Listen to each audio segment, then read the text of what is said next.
All right, Jeff. This is not going to be a normal episode for us. This is definitely the first time we've ever had to, since starting this podcast, talk about a travesty and a tragedy. Yeah. Memphis lost an icon. There's no other way to put it. Pete Mendillo, a very iconic drummer here in Memphis, currently playing or was playing with Area 51, and we're going to get more into him, but he won a Grammy with Grammy nominated with Bobby Rush. He played with Jamie Jameson, Survivor, Brian Howe of Bad Company, Savoy Brown. We can go on and on and on. Yeah. So we're dedicating and honoring Pete in this episode. Yep. And obviously this is coming a week late. This is coming a week after he passed. And by now, hopefully our core audience knows that, there's a week in between production. The day or Sunday, the same weekend that Pete passed, we did put out a Zoom message just saying, hey, if you watched the Jeff Cobble episode last week, you noticed that we didn't mention Pete at all. That was because it was already recorded. Right. But now this on the 30th is the episode for Pete. On top of that, originally planned, we had a very special feature of this episode. We will be bringing in Fevertree. We got, I want to make sure I get the pronunciations of the names right. Rocko Wallz. Yep. And Mike Bertoldo. Yes, sir. So they're going to be coming in. You just heard their voices, but they were generous and they just kind of honored us in a way to let us have them come in and feature their new song. Yep. And kind of in a way to help release it. And lyric video. Yes. And we were going to do it as part of an intro and then roll into an interview like we normally do. And ironically enough, that interview was going to be John Patterson. See, almost screwed his name up too. And that's okay. Ongoing joke here. But we're not doing that. So we're just going to do a good 30-minute or so, however long it may be. Yeah. So the four of us are going to celebrate Pete while also celebrating Fevertree, the new single. And we're going to be peppering in clips of Pete's episode. Luckily, he was able to join us on this podcast just a couple months ago. He was in here, right? Yep. He was like our second interview. He was the second interview. It was Tim Dills and then Pete. Yeah. And Pete was going to be the first interview, and he had something happen and he couldn't come in, so we got Tim to come in, and then Pete ended up being the second. So, he was probably exhausted from playing 5 nights in a row because he was a beast like that. Right. So he passed away early Saturday morning, which was January 28th, after a gig at Hadley's with Area 51.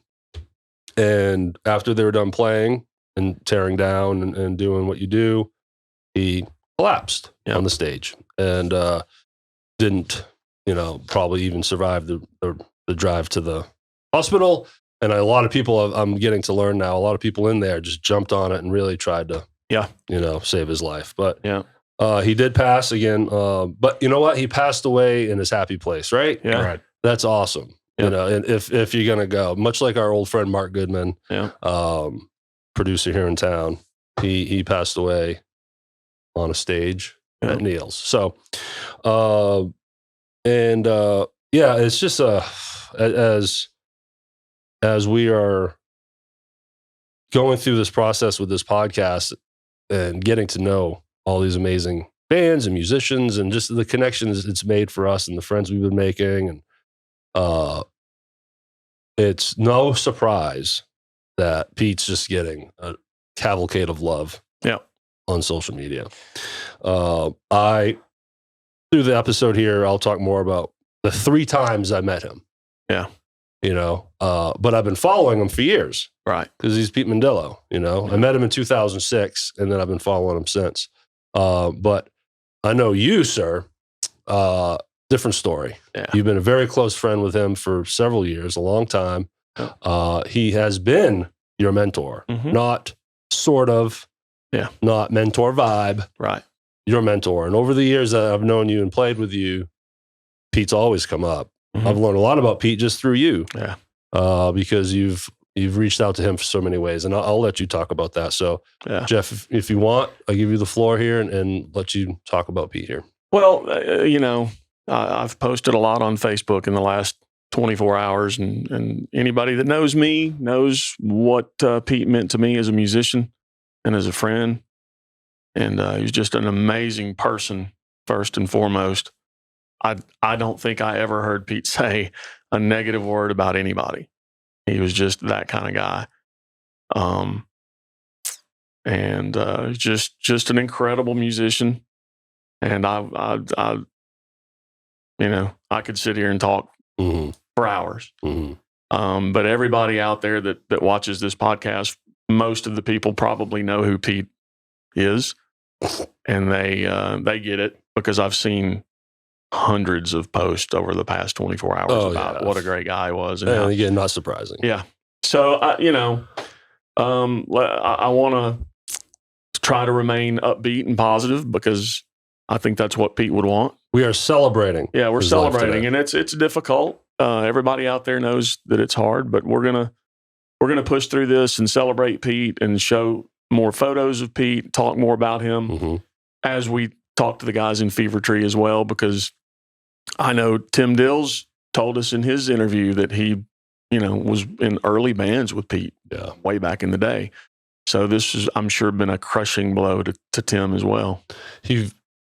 Pete, 25 plus years, maybe 30 years of playing in so many different bands with so many different artists. So it's just, it's so easy to be 1 to 2 degrees removed from Pete and just know about him or have met him. So we're going to do our best to celebrate him while also celebrating this badass band, Fevertree, and their new single. But,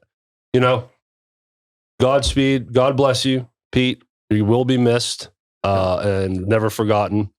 And so I don't know how to segue out of this. It's a little awkward. It's awkward and difficult, but we'll just say we love you, Pete. We miss you, and that's it. Yes, God bless you, Pete. Yep.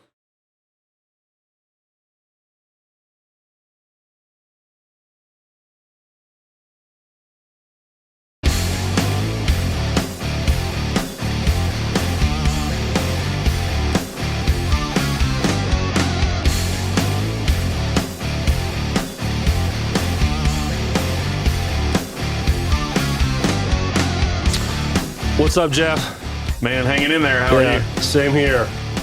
And so we're going to talk more about Pete, obviously. Yep. But we're also going to have fun today. Yes, we are. We're going to have a good time. Before we get started in our intro, we will introduce Rocko and Mike from Fevertree. We're going to be having fun with them. Like I mentioned in the cold open, we're going to be, playing their new music in the music video and talking about that, and also having fun talking about Pete. But first, let's get down to business, Jeff. Where can people find us? Facebook, YouTube, and then all the streaming platforms, Spotify, Apple, Stitcher. Yes, sir. And YouTube, we love it. Go out and watch it. We like it when you see the video on YouTube. Yeah, Pornhub, too. Yeah, that's Pornhub, a new one. I haven't announced that yet. Strictly because Rocco's here. We're going to be featuring Rocko in a lot of different ways today. Yeah. Tim Dills was going to come, but when he found out Rocko was coming, he said, nope, I'm not coming. Our release schedule. Our video presentation is Mondays at 6 p.m. on Facebook and YouTube, full length. And then the audio version goes out early Monday mornings. You'll be there when you wake up. It's like 3 a.m, whatever. And it's on Spotify and Stitcher and all the places Jeff just mentioned.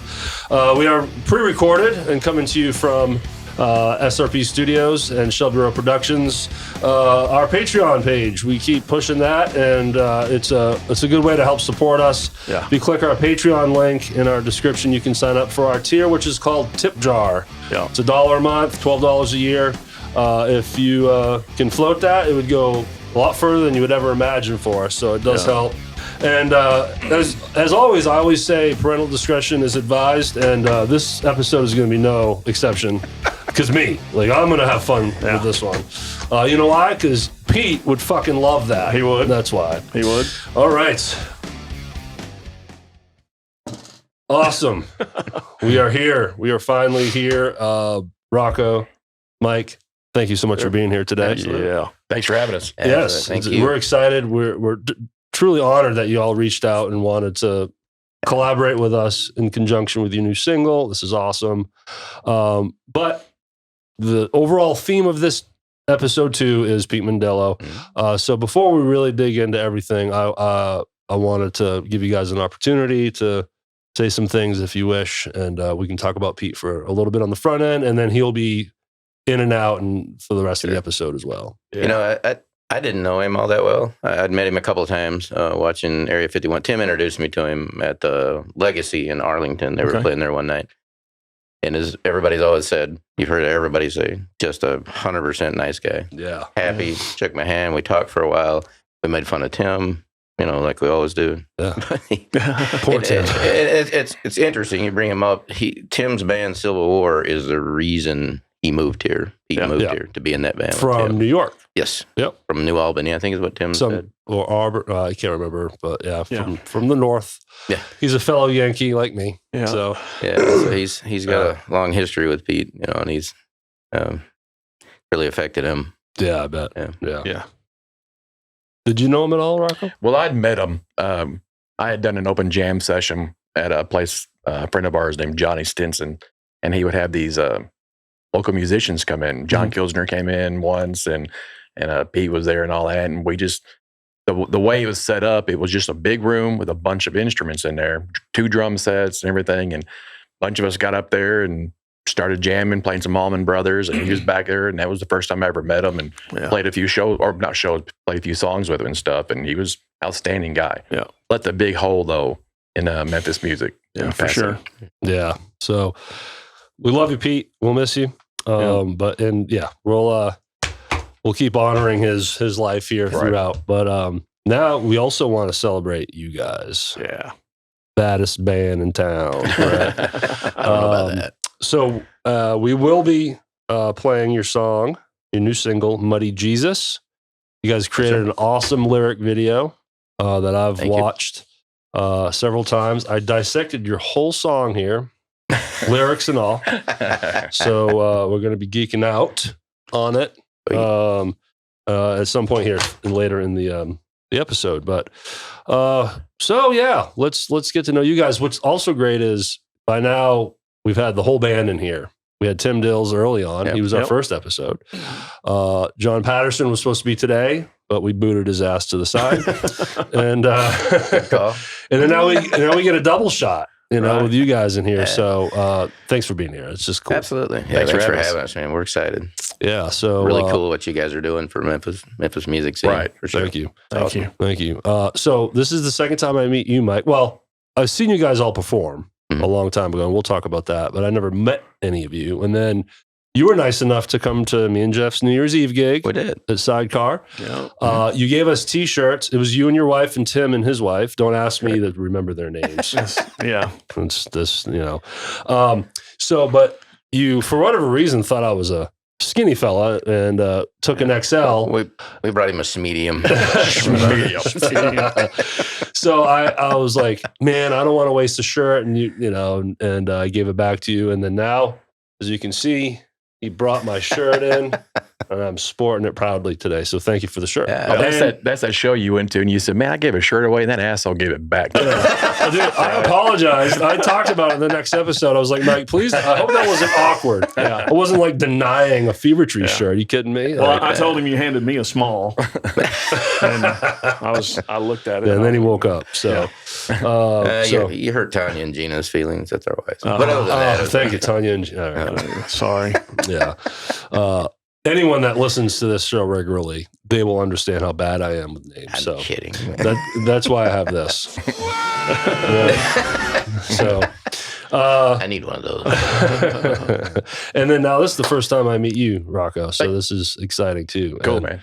Fellow bass player, I'm gonna geek out big time. This has become my favorite podcast. Just saying. Just because you're a fellow bass player. Oh, and you know what? I know that because you give us love on social media, and you two, Mike and Tim and John, like everyone. Big supporter, man. It's awesome. Yeah. We really love it, and we're just Sure, as man. my grandmother would say, tickled pink over this. So, So she's from here.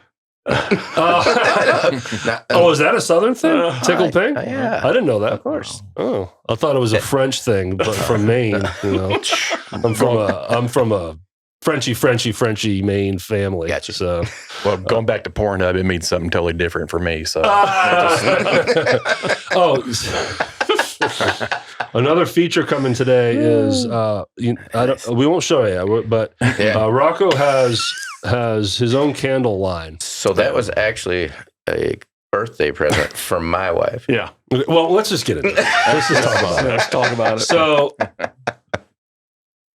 last week or 2 weeks ago, this post comes up. Who posted it originally? I don't know. what was it? Was it me? I think it Was it me? Yeah. Okay. Oh, because you got a text. Yeah. No. When I went to their rehearsal. That's sitting on the table when I sit down to start watching them play, Yeah. and I It followed him kind around of the room the looked, entire and, night. and then somebody make sure to spin it around where I could get the full view and explain to me. It may have been me that Yeah. So, yeah. Well, Exactly. Alex, if you haven't yet, throw this picture up, and then we're going to show the actual candle too. Yeah. So, Pay particular attention to the name of the scent. so Yankee Candle is endorsing Rocko because he's so badass. And the scent is rock and roll cabbage. Yeah.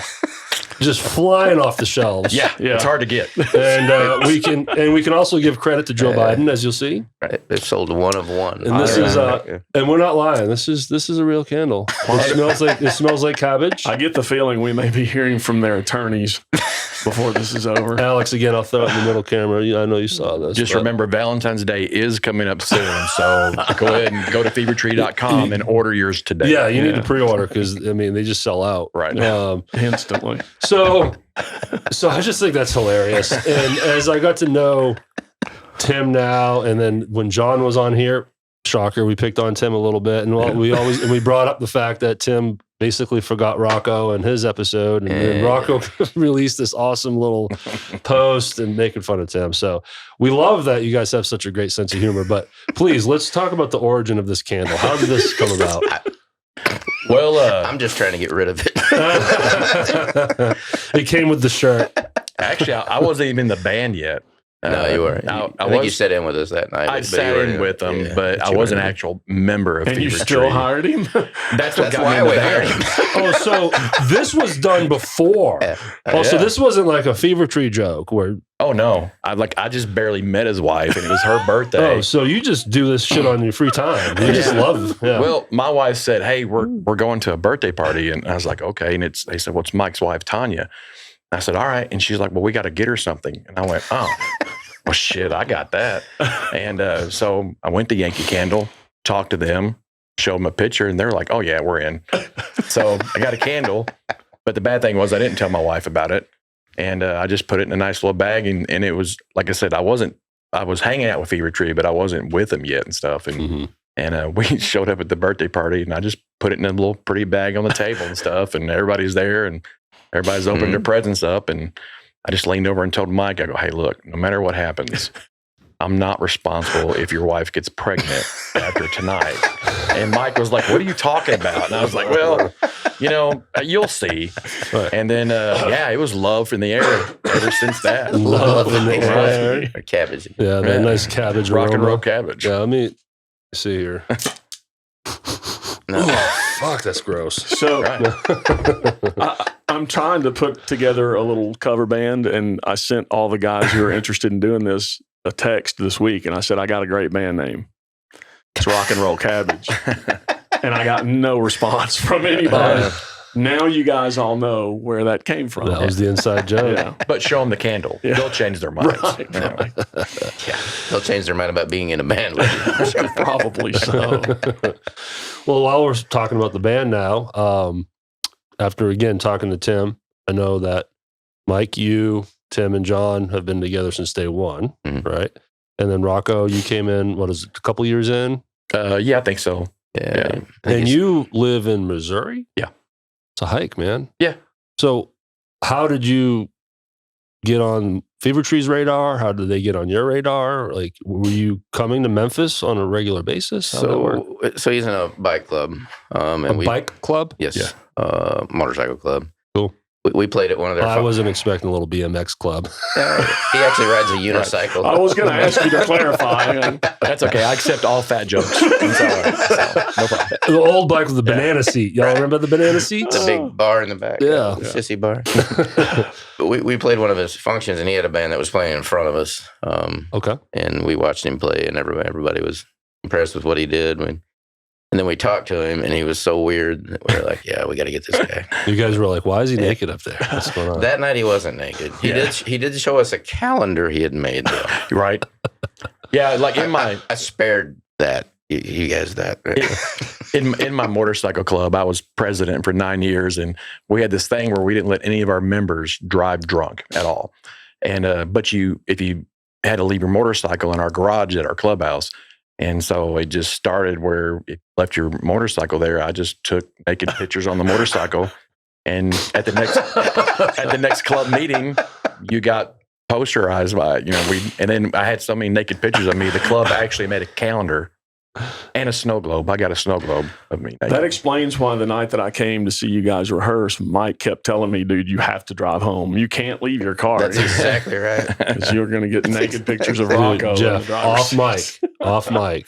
We got to tell Rocko about Hog Rock. Oh, yeah. I've been there.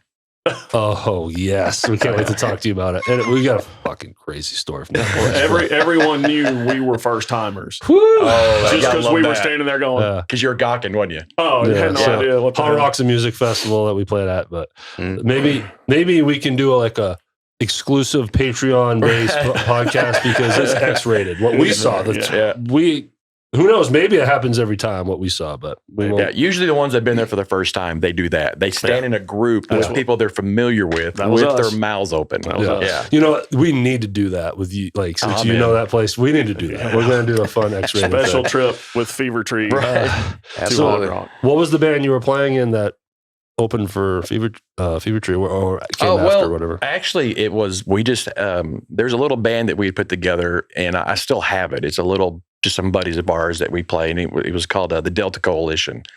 And just some really great friends of mine out of Paragould, Arkansas. And the biker event that we put on is a fundraiser for the Arkansas Children's Hospital every year. It's called the Angel Run. And every year we bring in bands and stuff. But luckily, being in the music scene down there, I was like, hey, I got 4 or 5 really good bands. And I had found them. I forgot who sent me a video, you guys, but it was on YouTube. And I was like, man, we got to get this band in because they're really good. And so I made sure that the little band I was in, I was like, we are going to open for them. And what year around is this? Somewhere 16, 15? Yeah. Somewhere on there. Yeah. None of us have memories. I have a pristine memory and great with names. So I get it. But that was the first time I'd ever met the guys and stuff, and they were great. And they were excited because I was like, oh, man, the drummer, he plays a Tora. And he was like, this is going to be great. It didn't turn out that great, but it was nice. No, I'm kidding. Love it. No, but they came in and just rocked it, man. It was really impressive. And since that moment, I was a fan of Fevertree. Yeah. And so a couple of times that I had some other friends. Like I was a hired gun for a while, and have a couple of really good friends that had really good bands, and they would hire me to come and fill in for them, and we would play in Memphis. And a lot of times we would, if I was in Memphis, I'd try to go catch them and hear them and stuff. And like I said, just from day one was a big fan, bought their album, and really dug it. We had the first record out, and when he came in to jam with us the first time, like he knew it all, knew everything, it was, all right. So that's what I'm talking about. He's actually listened to it. Yeah, that usually, instead of actually, I forgot the first time I ever played with you, like your songs was at my wedding. Yeah, I guess it was. When me and my wife got married, we had a surprise wedding. It wasn't a plan. It was planned. Me and my wife planned it, but everybody that showed up at the wedding had no idea. Because you were naked? No, he was not that night. I wasn't that night. And we thank God for that. Right. I'm sure his wife's pretty happy about it too. But their bass player wasn't going to be able to make it. They made it, and I'd made sure that I knew their music and stuff. And so after the wedding was done, it long story on how the wedding was, but it was a big festival. It wasn't a normal wedding. Pretty cool. And so I had all my Memphis friends, musicians that were there. And anyways, after the wedding was done, everybody got on stage, and like I said, we had instruments everywhere, and we all played. And that was the first time I ever actually got to play their music with them. I sat in and played with them before, but never played their music. Gotcha. And it's the best kind of respect for a band like Fevertree when someone sits in and you take the time to learn their originals. It's one thing to go up and let's jam all these different cover songs everyone knows. Right. That's all good and all, but when the originals are given that attention, that's respectful. It's awesome. Mm-hmm. Yeah, it was nice. Yeah, the only nice thing he's ever done. Well, it's because I'm limited on what I can do because Mr. Dills has me under a tight contract. So that night's the night that we learned Tim could play harmonica at your wedding too. Yeah, Tim. Oh, cool. It sounded like somebody hit a cat.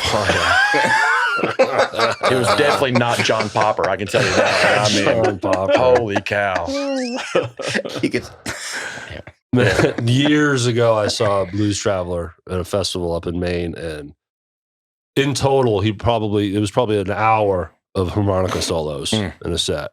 Amazing, but I saw him at the Beale Street Music Festival one year, and it was cool. It was pretty amazing. Yeah, they were great. Yeah. I had a really good friend of mine who played music in my earlier days, and he was a big guy, and he looked just like Big John Popper, and he always wore the big black hat and everything.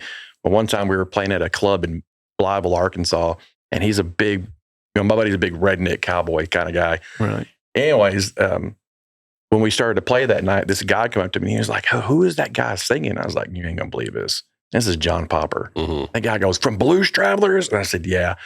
I said, you can't say nothing because, he doesn't want anybody to know he's here. So all night long, this guy was buying my buddy Sandman drinks. And he kept saying, I know it's you, man. It's okay. Your secret's safe with me and stuff. But what we didn't know at the time is that guy was gay and he was hitting on my buddy. And the whole time he thought it was John Popper and stuff. My buddy was so mad after the show was over with.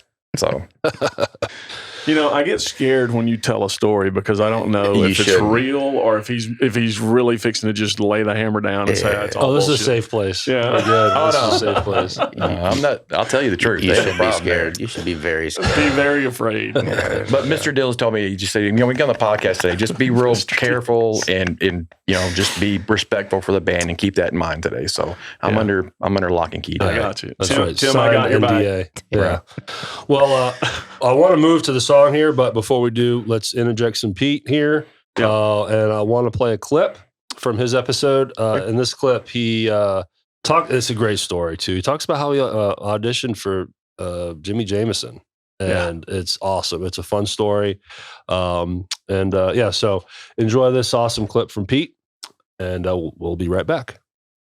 And then one day, my wife and I she was my fiance at the time. We were fixing up our house, and I get a phone call from Jeff Adams. Okay. He goes, hey, Pete, this is Jeff Adams. I said, hey, man, I know you. He goes, we're losing our drummer. Do you want to come in? I said, what band? He goes, Survivor. Good. That bridges us to where we wanted to go with this, too. I'm too busy, Jeff. I can't come do And you're Survivor. like, call me tomorrow. But I was shocked because I knew about Jimmy even before he moved here. Yeah. He was the voice of Baywatch, Survivor, Cobra. And when I got that call, I was really just excited. Beyond. How were you on their radar? Apparently, Buddy Davis saw me play. Who Buddy Davis is the original guitar player for the band called Target. Yep. And he threw me to Jimmy, and then Jimmy had Jeff call me. They sent me a live tape, and I shedded on it for weeks. And I finally got to do the audition. And Dave Morshak plays into the story because he owned that studio. Okay. And I get there, and I'm setting up, and Chris Adamson was the guitar player, Jeff, and me. And it was just the three of us. Hal Butler, the keyboard player, wasn't there at the time. So we went and we played all the songs, and they went, Jimmy's going to love you. And I was like, thank God. So Jimmy and Hal came in, and Jimmy saw how nervous I was. He could read it. Sure. Because I was starstruck. That was Jimmy Jameson. Mm-hmm. We didn't even do one of the rockers first. He wanted to do a ballad. He wanted to find out what kind of ballad player I was. Here you are, all tense and amped up. Sweating. And he saw it. He read it. So he goes, we'll do In Good Faith, which is on 1 Second's Count. Okay. Survivor. And him knowing how nervous I was, he decided to sing that song like Popeye. He sang the whole song because he was known for being a Popeye, imitator. Okay. Really? Yeah. I did not know this. Well, not professionally, but sure. it's just In one of those, circles. that's hey, what he Jimmy, did. new Popeye. Yeah. Yeah. So when he saw how nervous I was, he did that, and that immediately broke the ice. I bet. Because hearing that voice coming from that monitor, Yeah. it's almost surreal. Right. You know what I mean? It's Oh, like yeah. you're hearing that voice. It's like, my gosh. So that broke the ice. We went through the whole set, and I got the gig.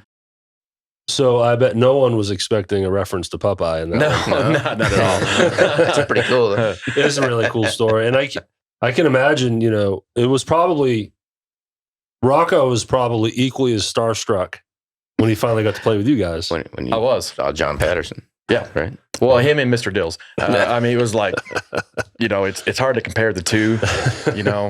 I click a little bit more with John because he's a drummer and stuff, and so we kind of share that. But Mr. Dills, when I met him, I was just like, dude, it is such an honor to meet you. And he's like, hey, you want to get up here and play a song with us? And I was like, oh my god, yes I do. Yes, I do. Can you sign my candle? I didn't care what it was. Can you sign my candle? Yeah. So awesome clip from Pete. I love that story. Very cool. So let's start talking about the song. Okay.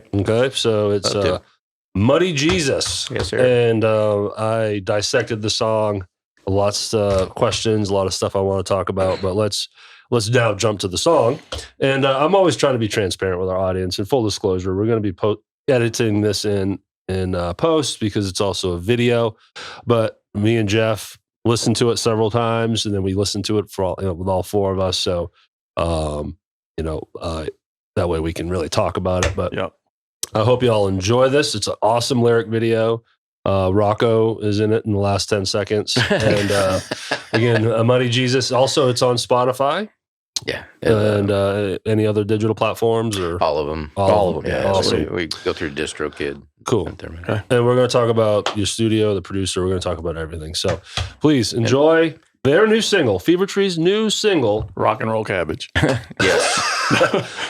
Muddy Jesus.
That was Fevertree's new single, Muddy Jesus.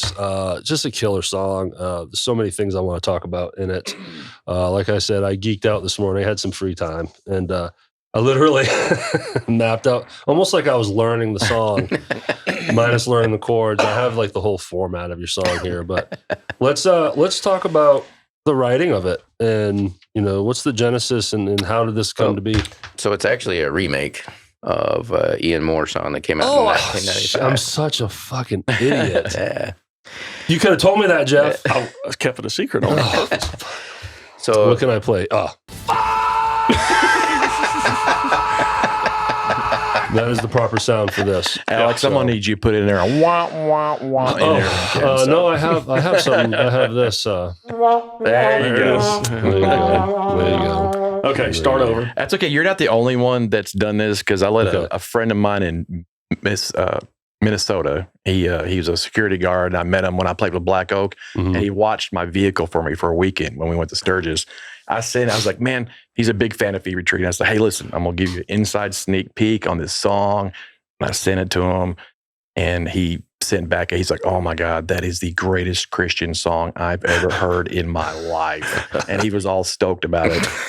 And then somebody else I let listen to it. They were like, man, that's a great song you wrote. You know, what was your thinking behind it? And I went, the border crisis down in Arizona. And stuff. So The border crisis. Yeah, we're trying to be political. So most people would edit that out and start over, but no, we don't do that. I don't. That's why I have the sounds to make fun of myself. So that's awesome. That changes a lot of things. I wrote the lyrics out. And also I was expecting Tim to show up. Jeff didn't inform me in that. So I was gonna like get deep with Tim, be like, so, you know, when you say charismatic cholo, some way he was born playing lucky, what did you mean by that? Well, he had a bad experience at a Mexican restaurant. Right. You know, the refried beans were really refried. Man. So who's the original artist on this? Ian Moore. Ian Moore. It was released in 1995. Awesome. And is this something that is sort of been probably a part of your performance? Is that why? So it's kind of our closer. We've played it for a long time. It's morphed into a 8 to 10 minute live song. We cut it down to 6 minutes for the recording. It's good. It's got the jam factor all over it. Yeah, it holds the same roots as the original, but it's definitely it's been remade. It's not just it's not. Well, I'll tell you what. I mean, it has the Fevertree sound. Yeah, thank you. Like, I think the riffage and everything in there matches what you guys do. Is that a word? Did he say riffage? Riffage. Oh, I thought you said cabbage. Yeah, riffage, cabbage. Roughage. Oh, that's my next candle, rock and roll rippage. So that's great. But I can still nerd out on this thing because we can pretend like we wrote it, and you can ask us questions, and we'll give you honest opinion. So what was the inspiration behind that solo, Mike? No. Now, did you take liberties on the solo? I've never heard the original. So yeah, I mean, it's not. So there's a lead that kind of carries throughout the song, melodic lead that goes through it. He actually plays the sitar on one version. Ian Moore does. That's along those lines. Yes. And so I kind of mimicked what the sitar was doing a little bit. Yep. Of course, it's electric guitar. You added some cool, like Jeff Beck-ish kind of whammy bar stuff. Thank you. That fit in that. No, seriously, it's the first thing that popped in my mind. I'm not trying to blow smoke here, but and it's funny you say sitar. That's the vibe I was trying to catch on that when I listened to that. That sort of has like a Mid-Eastern kind of vibe to it. Yep. It's we've played that song for a long time. We really have. We started doing covers when we all first got together, like Tim explained. I think when he was in here. And that was one of the first ones. And like Tim said, too, we decided we're going to play the covers we want, not what people want to hear. And make them your way. So that one's evolved into pretty much every time we play somewhere, that's our closer. And you put the Fevertree stamp on it and kind of took liberties. It's awesome. And it goes on and on and on sometimes. No, that's cool. Unfortunately, Derek and I, usually we don't make it to the end of the show. So we haven't seen you guys play that one live. But next trip out to see Fevertree, we will stay till the end. While we're saying that, February 19th at Neil's, Fevertree will be performing for the Kitchen and the Cross benefit. So feed the homeless. We will be there for that. So I will get to hear your new original single. We've never recorded a cover or a remake like this, so we were pretty excited about it. If Van Halen can do it, yeah, you know what I'm saying? Absolutely, it's awesome. I think we should sell candles at that event. I'll give you one.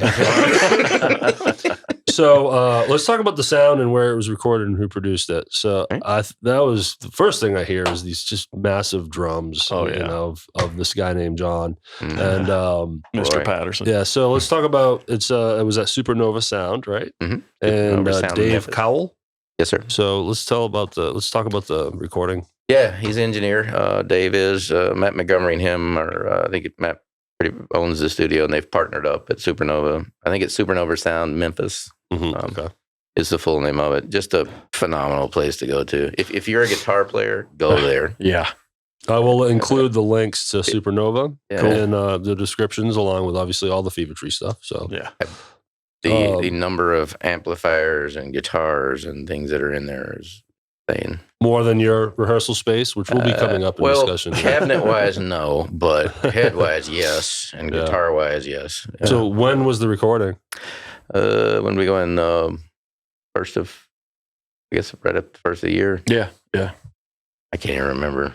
So recent. Month and a half ago. So you just went in there and I mean, you guys knew the song, so you guys, it was a quick one. You guys punched it in, basically live with maybe some overdubs here and there. Well, obviously, there's two guitar parts in moments. So it's tracked. I mean, we went in and we got a couple of dummy tracks and or scratch tracks, and then John played to those in the click. And then we came back in, and I think we put the rhythm guitars in, then the bass and vocals, and I came in back and put the fairy dust on it after that. You know what's funny? When he just talked about... Everything about this interview has been funny. When he talked about John playing to the scratch track, I realized that he talked about that in his interview. Yeah. And I was here right on. So anyone that really pays attention... They're going to be like, Derek, they actually did tell you this. So I'm just an idiot. But all right. So then after the drums, now we're going to talk to Rocko here. All right. I'm just going to sit over here and hang out.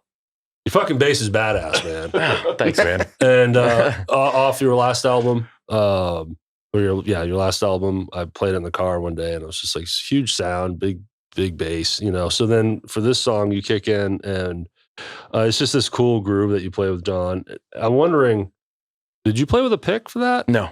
That's awesome, man. No, I have a crazy technique when I play. Don't show them. Yeah, I can't show you. It's weird. It sounds like I'm playing with a pick, but I'm not. I grow my fingernails out. So cool. I thought you were gonna. I mean, we can geek out on this because there's also finger style. You can punch the strings. You can punch them to get that. I was afraid he's going to take his clothes off. Now, there's an old style that I play with my index finger, and I play, hits like that, and just, it sounds like a pick, and there's times whenever I need that sound. Yeah. I've tried to play with picks before. I just, I lose it. And it has that top end attack, right, like a pick, with all that groove and everything. So that's awesome. What were you playing? What's your bass? And I've got on that one there, I was playing a Lakeland 5594, and that's kind of like my go-to. It's a 5-string, and there's a lot of the songs that we play, I need the B string on. So I play that one. I have another bass that I got sponsored by through a company called Gamma, and it's a 4-string, and it's pretty much like a P bass style. And I haven't cut anything with that one yet, but that's a good bass for me to play too. So, what do you play live? Rig wise, amp wise, Ampeg. Yeah, same here. I go depending on the venue and stuff.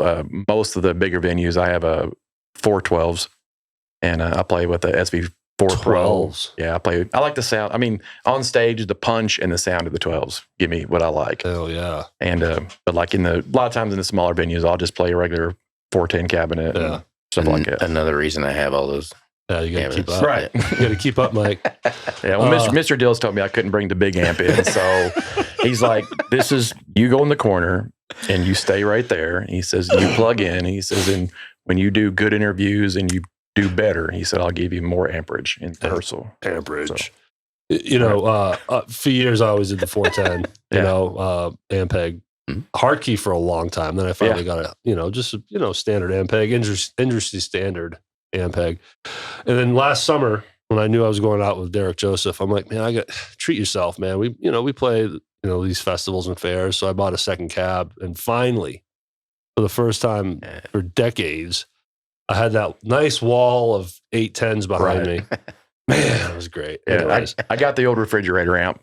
I bought an 810 cabinet from Matt Montgomery. Yeah. He was like, man, come get this. He said it's just too huge and stuff. Yeah, it's hard to transport, right? Right. Well, at the time I had a Kia Soul, so I put that 810 cabinet in a Kia Soul and brought that home. Holy shit. And of course, my lovely wife, she kept going, do you really need anything else? And I go, yes. Yeah. I'm a bass player. I was like, I don't drink and I don't do drugs, so I buy amps and stuff. So, there you go. But I got a pretty decent Ampeg collection, right. But nothing great. But I mean, like I said, depends on where you play. Places like Neil's, man, they got a great sound guy there. He's awesome. And so I don't have to take in, the 412s or nothing. I just bring in a cabinet, kind of bass down. Yeah. So, yeah, I love the mix at Neil's. Love to Richard. That's who you're talking about. Yeah, Richard's he's awesome. A great sound guy. He really is. And my tone on the album, though, I had to give David Cowell a lot of credit on that, because after we did the scratch track on it and we were listening to it, and he was just like, all right, what do you play out of, Rock? And I was like, well, I got an SV4 Pro head and Ampeg, and I got that. And so we were going through a couple of things, and he says, what are you looking for? I said, man, I just want something nasty. I said, I just want something, just bad, nasty. And he was like, well, let's try a few things. And within a matter of just a few tricks, man, David had me dialed in exactly what I was wanting, the tone that I like and everything. And it's pretty amazing. Yeah, David Cowell is just amazing what he does. Cool. I mean, he's an artist in alone, just what he does. Well, I haven't met David yet, just through Facebook, but I met Matt in person last week. Mm-hmm. And super nice guy, and just said, yeah, you guys got to come check the studio out. And then like, yeah, you don't have to twist my arm. I'll be there. You need to go check out Matt's guitar collection. Yeah. I'm sure you've heard about that. That's crazy. Matt's as good as they come. Yeah. He's Yeah. Yeah. So we'll be making a trip to see that studio in the near future. Absolutely. So I know by now Tim is sick of hearing from Rocko. So Mr. Dills. He did send me a text and he said, Rock, calm down. And I sent back, okay, Mr. Dills. We're streaming live like a secret feed to Tim right now. He didn't want to feel left out. Well, I'm not allowed to go alone without him live feeding. So he's monitoring everything. Remember what he told you, for the love of God, Rocko. Take it easy on here. I said, yes, sir, Mr. Dills, I will. Well, Mike, let's talk about your gear in the studio, and then let's tie this into your rehearsal space. Jeff was fortunate enough to visit your rehearsal space. Another thing you didn't tell me about, but the pictures are badass. I mean, it's a great space. It's featured in the video. Anyone that just watched this video, you guys have photos of it in there. Mm-hmm. So yeah, walls of cabinets and guitars and everything. So what do you got going on in there, sir? So those are all green back loaded Celestion cabinets from the 70s. Most of them are. I kind of went on I don't know, looking for these things over the years, because that's the sound of speaker I like, and they're getting harder to find. People are tearing them up. And my best sounding cabinet actually is beat to death and on its last leg. I'm waiting for the speakers to die at any point, but that's when they sound the best. So that's the most of them anyway, are all from the mid 70s. I mean, how many cabinets do you have? A bunch. Because it covers the walls. It was a lot. It's like an AC/DC concert in there. Seriously. 9, I guess. That's awesome. But I only use one. Yeah. 2, actually, because I got a little stereo thing going. As far as his wife's concerned, he has 3. And, So, and I'm the I'm the quietest one in there. Is it quiet like this? Denied. That was the wrong button. I'm just going to stop. It was supposed to be crickets. It was supposed to be this. Okay. Anyways. Yep. That's usually what we hear after Patterson makes a joke about something. Yeah, that's what that is. So yeah, there's that. I use a Bogner head. It's a Marshall plexi-based head. It's the modifications he used to make on Marshalls before he started making his own line of amplifiers. He took all those mods and dumped them in a head. What he did. So it's more classic Marshall than like the Bogner stuff you hear that are on the heavier albums. And that's pretty much it. I got a couple of delays going, and my pedal board looks big, but there's not a lot going on in it. It's just because I have several delays that are set at different times is all. Oh, okay. Yeah, that's a good sign. Some people overuse pedals, and when we had Josh Haynes in here, I wanted to bring up his tones because he covers so many different tones and bands and everything. And it's like 3 different patches. That's it, you know, and that's great that he can work with that and make everything sound unique. Old Wayne Walker from the Fast Mothers, every time he sees my board, he's like, what the hell is all this stuff? I'm like, it's just literally a few delays and a wah. That's what it amounts to. I've asked that same question of Jeff Cobble. I was just going to bring him up. Times, yeah. The problem with his is it usually doesn't work.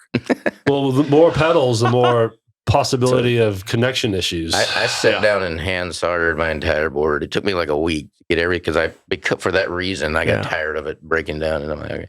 And I haven't had any issues out of it. I'm straight into the amp. How about you, Rocko? Do you do anything? I have a few pedals I use just because at the time, like I said, when I was playing with different bands, I had to have a different tone for some of the covers that we were doing. But I use 3 pedals, but the 3 pedals I use were all built by Matt Montgomery. Man. Matt builds pedals, and his pedals, his pedals are awesome. Yeah, I need to mention that too. So when I was there, we used his, have you guys heard of a Klon? The Klon pedal that's going for $4,000 or $5,000 now. Nope. No. So he has a thing. It's called a Klon. He calls it a Klon-like, and it looks like the Klondike bar. Right? Yeah. Okay. Oh, I've seen pictures now that you say that. In the studio when we recorded, we used the Klon-like to boost the signal to get a little more out of it. And it next to the original Klon blows it out of the water. And it actually, I immediately bought one from him, that very one, and stuck it on my board. Yeah. As soon as we left the studio. Nice. That's how good it is. And it wasn't $5,000? It was not. Okay. It was not. If it was, it would still be there. Yeah, Matt builds some pretty awesome pedals. He does. So I'm floored by the way that pedals. Yeah. It doesn't like completely change. It colors the tone very nicely.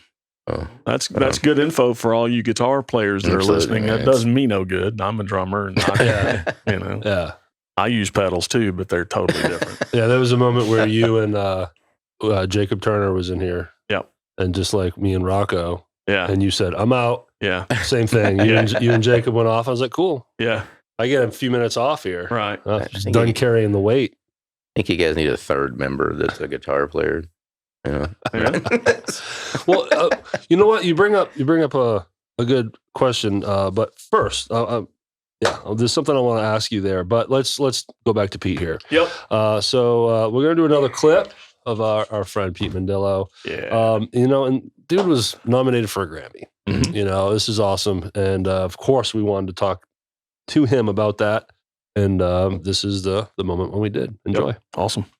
Pete, you are a Grammy-nominated drummer. That's true.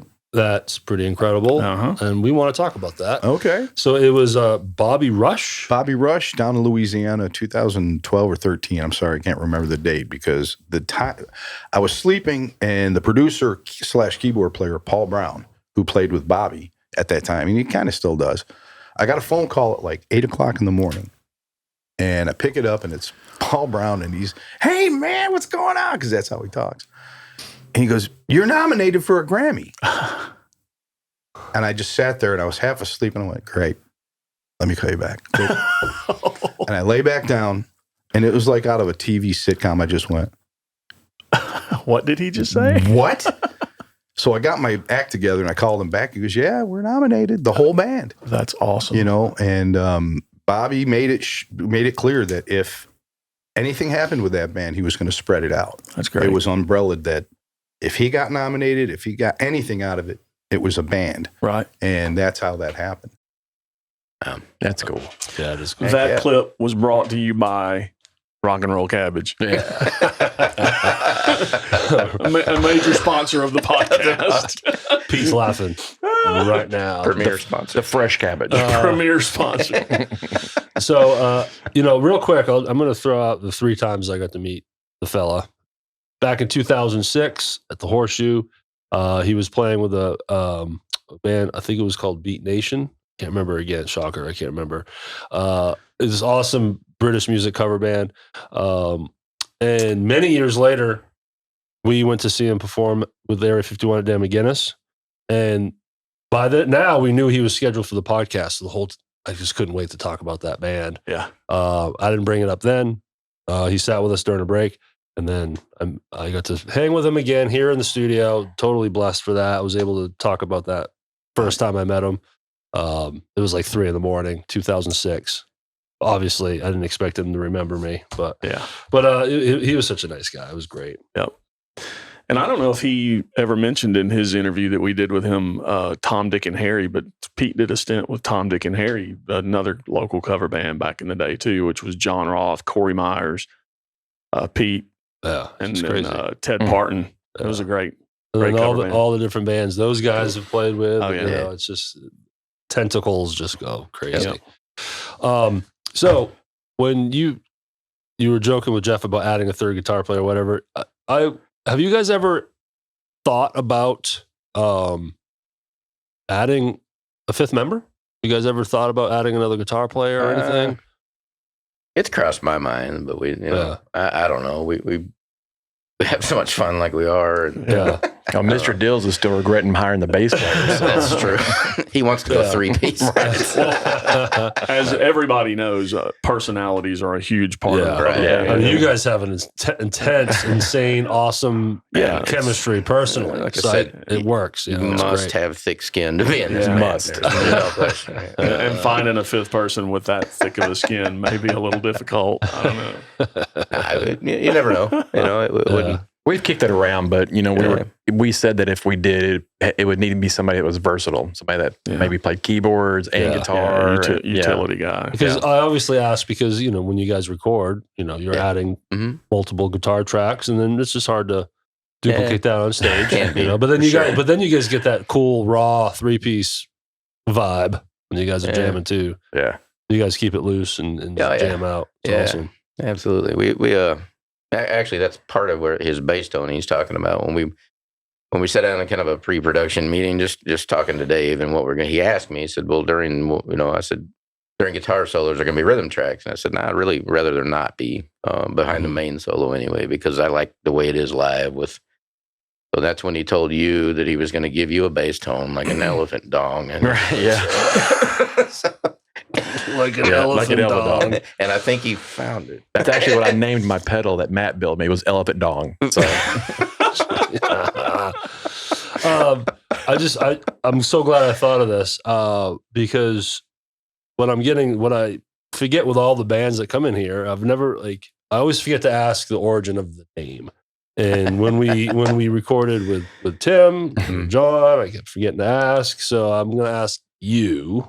I know Rocko came in after here. So, but where did Fevertree come from? We used to rehearse at John's place when we first got together the first 4 or 5 years, actually, maybe longer.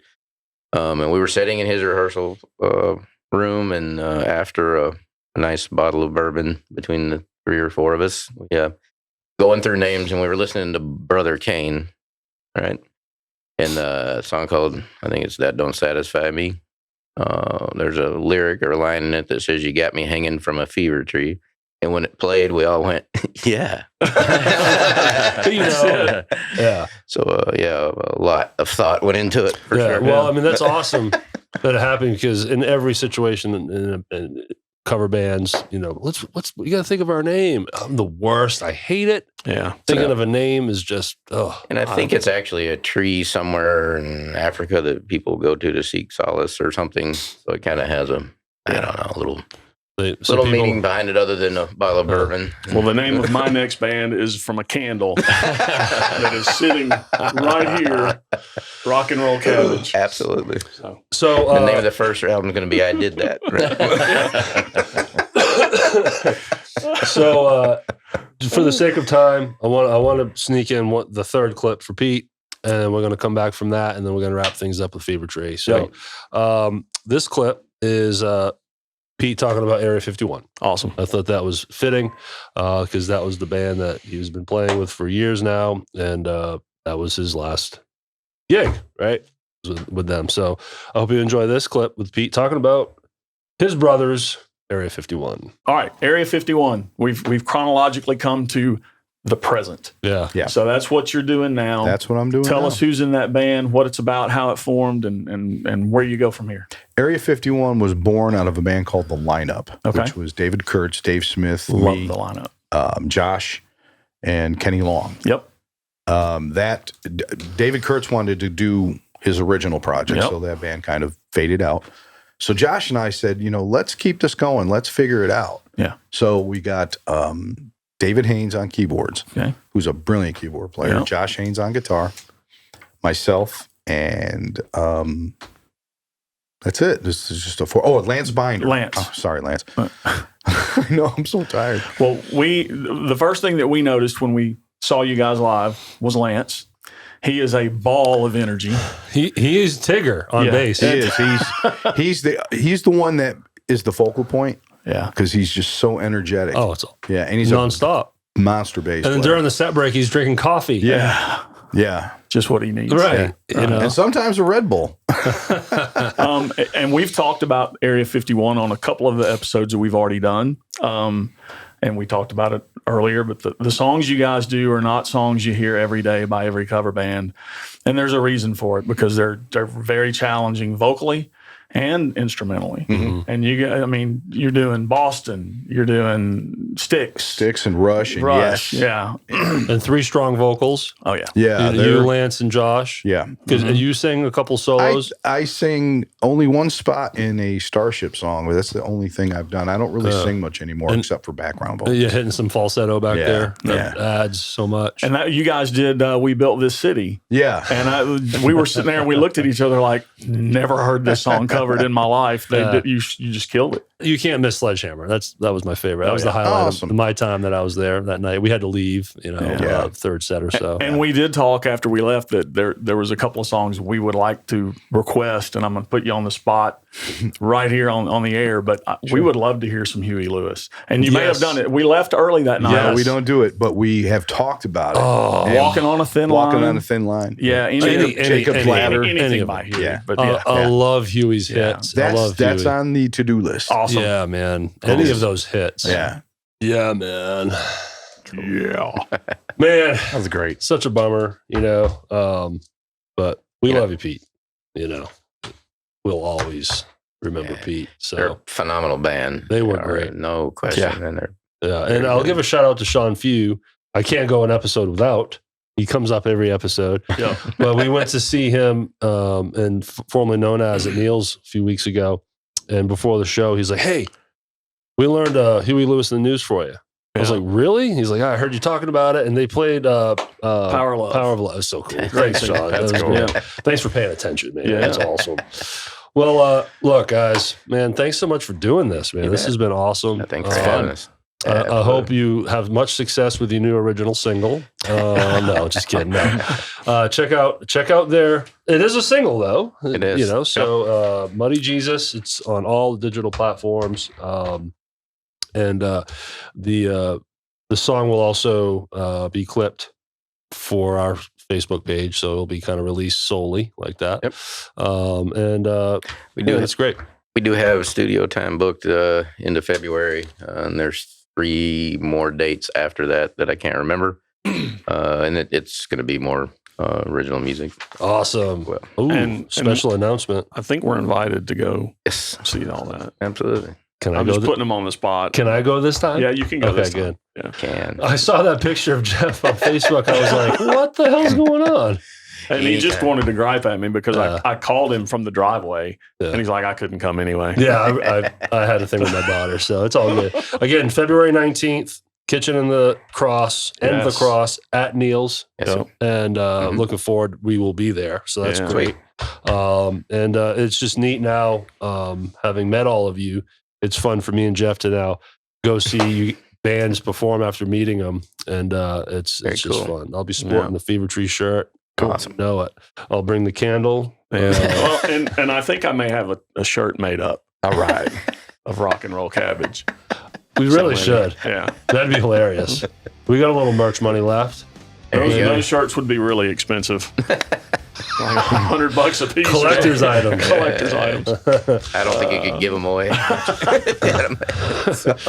Well, before we say our official buys, Jeff, let's talk to the audience and give them some info. So again, tell them where we can be heard. And Always found on Facebook and YouTube. That's where you can get the video. You can get the audio, and the video comes out on Monday evenings, 6 p.m. Central. The audio comes out in the morning when you wake up. It'll be out there, and you can catch that on Spotify, Stitcher, and Apple. Yeah, sharing is caring. Yeah, you guys do an awesome job at it already, but something as simple as sharing a post goes a long way. It really helps the reach. And as we're trying to build this reach, I have full intentions on sponsoring this podcast. Much like my other podcast, The Real Hernando. We'll be looking for a title sponsor, Memphis Music Group. Yankee Candle Company. You heard me. Memphis Drum Shop. Just just throw that shit out there. You never know what happens. But, never know. And then we can really do some fun shit. Yeah. So click our Patreon link. Go sign up for that tip jar. And then patronize my business if you'd like. ShelbyRowProductions.com. Check it out. If anyone's out there interested in starting a podcast, let me know. You'll talk to me directly. So, and I know you love the song you just heard. Make sure you reach out to these guys in Fevertree and let them know what you think, because that goes a long way to musicians. They love hearing that you enjoy what they put their heart and soul into. Yeah. Share our guest stuff too. All the links, every episode we put out there, we put all the proper links for each guest in the description area, and no exception here for Fevertree. So, Rocko, man, thanks so much. Thank you, man. And I just want to thank you guys for everything you do. When you had Mr. Dills on, we had we had billions of emails about the bass player, and so Mr. Dills allowed me to come today. Thank you, Mr. Dills, for letting me. Yes, we all appreciate that, Tim. Thank you. But Rocko, pleasure meeting you, man. You too, man. Awesome. I appreciate you guys. Thanks to Rocko. Yeah. Mike. Yes, Mike. Awesome seeing you again. Thank you. So this is thank you. This is number 2 here, and again, thanks for the shirt, y'all. Absolutely. This is awesome, and thanks for coming out to our gig on New Year's. That was a lot. Enjoyed it. Thank you. So, all right, everyone. I hope we did Pete right. We tried our best to put him in this episode and celebrate his life. Hope you enjoyed his clips. And that said, I also want to say, Carolyn, we love you. We're thinking of you. But sorry for your loss. This is it's hit everybody in this community. So yeah, it's going to be a while before things kind of go back to normal, if it ever will. But Jeff, I know he was close to you, so my thoughts and prayers for you too. And I love you, man. And anytime you need to talk, you can talk to Rocko. Yeah, So, anyways, y'all, thanks so much for listening. Y'all have a good day. See ya.